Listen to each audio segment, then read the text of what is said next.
You know, this job is it's a hard job to do because one minute you may be dealing with education issues, the next minute you may be dealing with defense issues, infrastructure, energy, environment, you name it, healthcare, we're all over the map. And this is a really hard job because you've got a lot of really important decisions to make.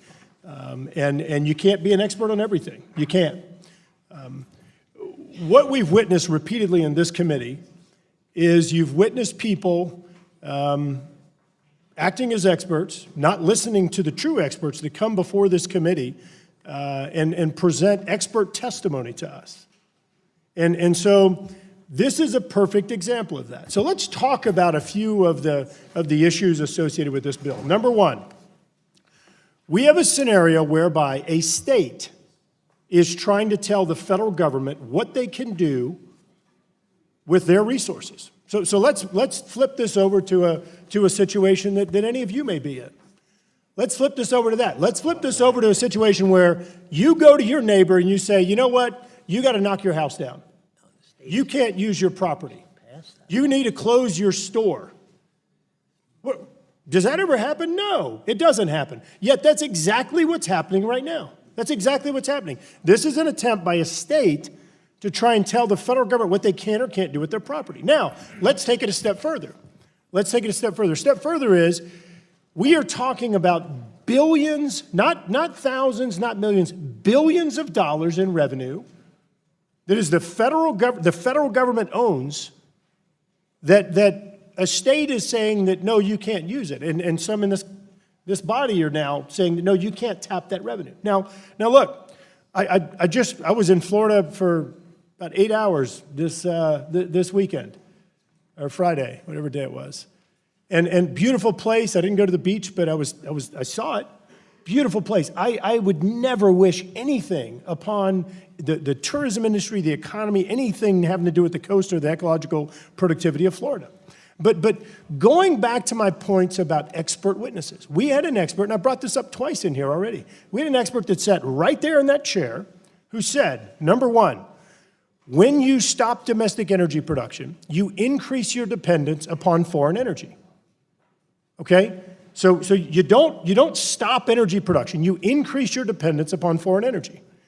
Now, secondly, if we're increasing dependence upon foreign energy, and yes, I know, as Mr. Huffman's noting right over there, but we're exporting energy. You're right, we are. But I know you. Hey, you and I, we're totally synced up now. But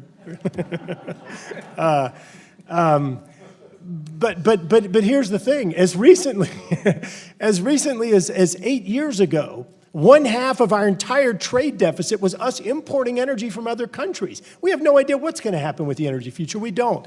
And so if we're going to be potentially dependent upon foreign energy, and if we're doing all this because we care about the environment, then why aren't we looking at the facts and the other experts that have come before this committee and shown us that you actually have a greater threat to the environment by transporting energy by ship than you do by producing it domestically and putting it in a pipe? That's a greater threat to our environment. So don't sit here under the auspices of environmental protection and say we're doing this to protect the environment whenever facts demonstrate a very different reality. Now, lastly, I know that Mr. Rooney's in here and he and I have gone round and round and round and round on this for many, many months. I am sympathetic to the concerns of Mr. Rooney and other members from Florida that are here, because I understand you don't want things that are incompatible. I understand that you're concerned about environmental impacts. What makes sense is for us to come in and look at where the reserves are, where the potential production can occur, looking at where there are military concerns, and basically doing overlays of maps and figuring out, okay, we'll stay totally out of the entire EEZ for this area. For this area, because they're not military concerns. There aren't concerns with the direction of the current and other things. We can actually move and produce in this area. There are ways to address this, but coming in this way is flawed for so many reasons, from science, policy, financial, and otherwise. I urge amendment of this bill, and we've got some great ideas to throw your way. I yield back.